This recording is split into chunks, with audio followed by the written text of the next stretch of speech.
Shalom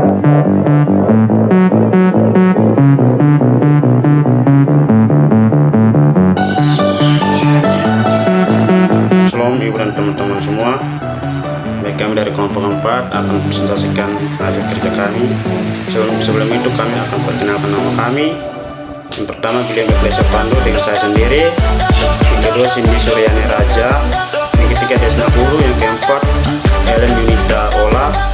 Yang kelima Emiliana DC Bonaparte. Yang keenam Vivianti Vando. Baik, di sini kami akan membahas materi kami tentang standar akuntansi sektor publik.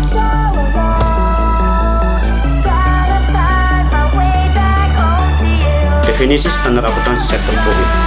Standar merupakan acuan yang telah disepakati dan ditetapkan oleh organisasi yang berkompetensi serta berwenang dalam bidang terkait.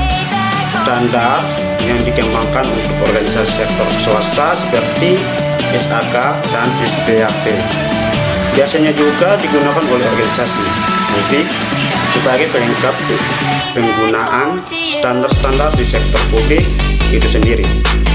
Standar umumnya diterbitkan dalam bentuk pernyataan standar dan interpretasi pernyataan standar.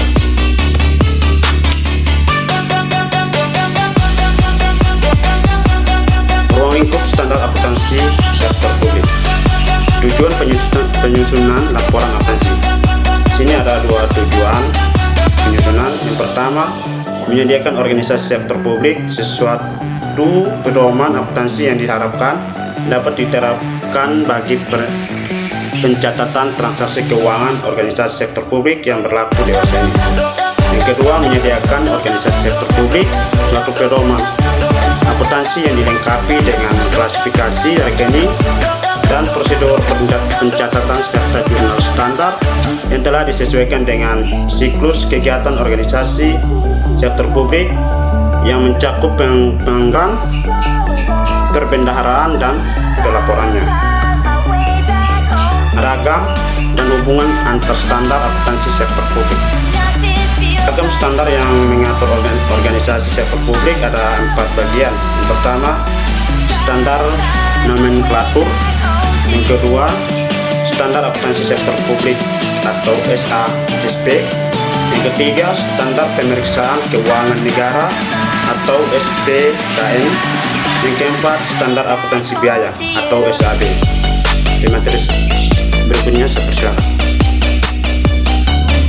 Perkenalkan, nama saya Cindy Suryani Raja dengan NIM 21190-131/C. Saya sebagai pemateri kedua. Di sini saya akan membahas hubungan antar standar akuntansi sektor publik.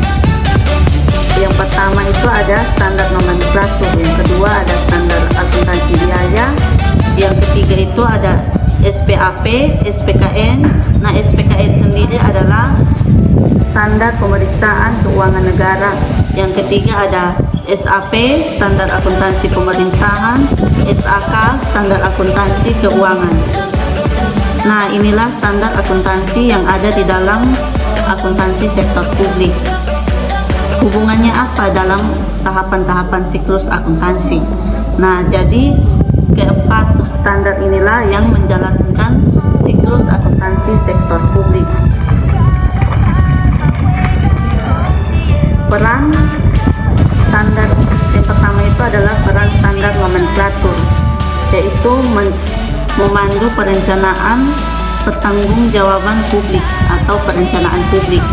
Yang kedua, yang berikut adalah standar akuntansi biaya terkait dengan penganggaran publik, relasi anggaran publik. Yang pertama adalah peran nomenklatur. Nah, di sini nomenklatur sendiri berperan untuk memandu perencanaan tentang pertanggungjawaban publik atau perencanaan publik. Yang kedua adalah standar akuntansi biaya. Standar akuntansi biaya berperan dengan penganggaran publik, relasi anggaran publik, pengadaan barang dan jasa publik. Nah, yang berikut adalah SPAP, SPKN akan memandu jalannya audit sektor publik. yaitu aturan-aturan yang sudah ditetapkan atau aturan-aturan yang harus dijalankan oleh sektor publik atau pelaporan keuangan sektor publik. Selanjutnya adalah kebutuhan standar akuntansi sektor publik. Nah, di sini ada 4 manfaat akuntansi keuangan sektor publik. Yang pertama itu meningkatkan kualitas dan reliabilitas laporan keuangan dan keuangan organisasi sektor publik. Khususnya dalam hal ini adalah organisasi pemerintahan. Yang kedua, meningkatkan kinerja keuangan dan perekonomian.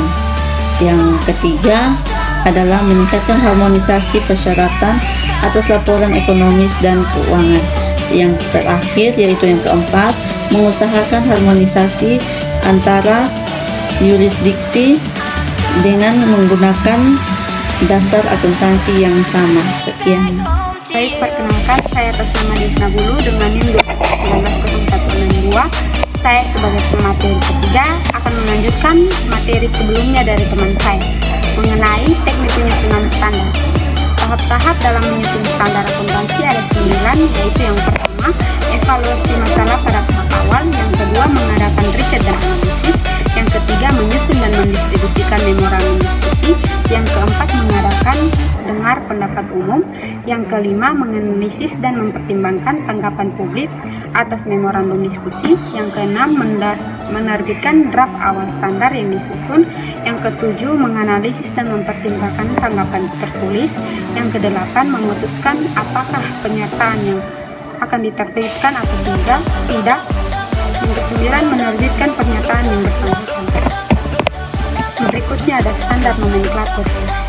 Definisikan sebagai daftar perkiraan atau buku besar yang ditetapkan dan disusun secara sistematis untuk memudahkan perencanaan, pelaksanaan anggaran, pertanggungjawaban, dan pelaporan keuangan pemerintah pusat. Tujuan penyusunan nomenklatur ada 4, yaitu yang pertama, mengidentifikasi data akuntansi secara unik, yang kedua, meringkas data, yang ketiga, mengklasifikasi rekening dan atau transaksi, yang keempat, menyampaikan makna tertentu. Baik, terima kasih. Di sini saya akan melanjutkan materi dari kelompok kami. Saya pemateri keempat atas nama Ellen Yunitaola dengan NIM 211900067. Materi selanjutnya adalah hal-hal yang dipertimbangkan dalam menyusun nomenklatur. Yang pertama, kode harus secara logis memenuhi kebutuhan pemakai dan metode pengolahan data yang digunakan. Yang kedua, setiap kode harus mewakili secara unik unsur yang diberikan kode. Yang ketiga, kode harus mudah disesuaikan dengan tuntutan perubahan. Yang berikut metode penyusunan nomenklatur ya ada 5. Yang pertama, kode angka atau alfabet urut. Yang kedua, kode angka blok. Yang ketiga, kode angka kelompok. Yang keempat, kode angka desimal. Yang kelima, kode angka urut didahului dengan referensi huruf.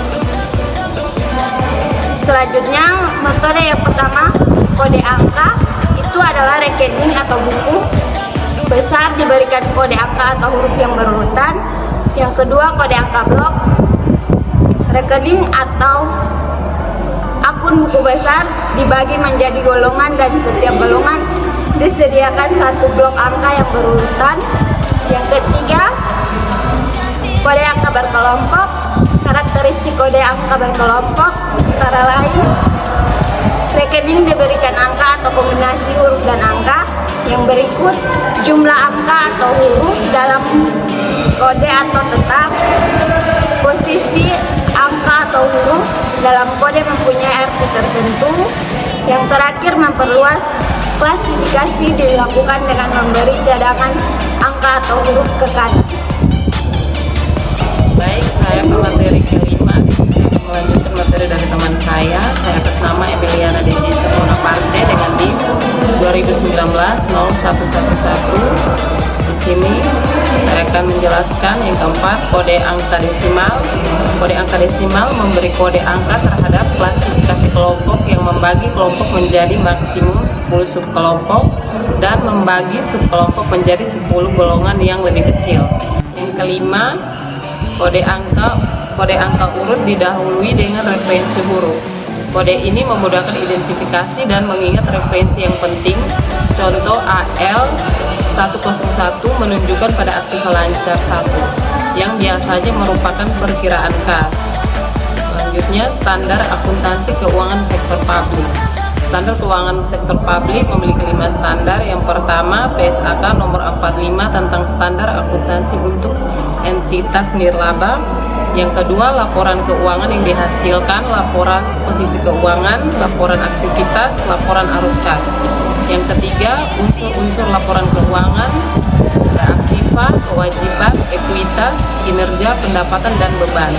Yang keempat, standar akuntansi pemerintah. Dan yang kelima, International Public Sector Accounting Standard. Saya akan melanjutkan mempelajari yang dibantu dengan link 211-976. Saya 8 materi terakhir dari kelompok 4. Di sini saya akan membahas tentang standar audit sektor publik. Ada 2 pembahasan yang dibahas, yaitu terbitnya standar pemeriksaan keuangan negara atau SKPN. Tujuan standar pemeriksaan keuangan negara ini adalah untuk membantu pemerintah termasuk instansi dan para pejabatnya dalam menyelenggarakan pengelolaan dan membuat pertanggungjawaban keuangan negara yang semakin baik. Yang kedua ada International Organization of Audit Institution atau yang biasa disingkat dengan INTOSAI. Kode etik INTOSAI adalah kumpulan organisasi BPKS dunia pada tahun 1998 yang lalu. Menurut INTOSAI, kode etik audit merupakan komplemen atau tambahan yang dapat memperkuat standar audit. Yang berikut ada standar akuntansi biaya sektor publik. Pertama, pembangunan standar akuntansi biaya sektor publik. Terdapat 3 area akuntansi biaya. Yang pertama, pengukuran biaya. Yang kedua, penetapan biaya selama periode akuntansi biaya. Dan yang terakhir, alokasi biaya ke tujuan biaya. Yang kedua, standar akuntansi biaya sektor publik versus fungsi biaya. Yang ketiga, penggunaan standar akuntansi biaya sektor publik. Yang keempat, jenis cakupan standar akuntansi biaya sektor publik ada 2, yaitu cakupan penuh dan cakupan verifikasi. Yang kelima, pernyataan penerapan. Dan yang terakhir, kebutuhan standar akuntansi biaya sektor publik adalah standar akuntansi biaya baru atau relevasi, perubahan sukarela, standar akuntansi biaya tidak terpengaruhi atau gagal mengikuti praktek akuntansi biaya, dan aspek hukum dalam penilaian harga.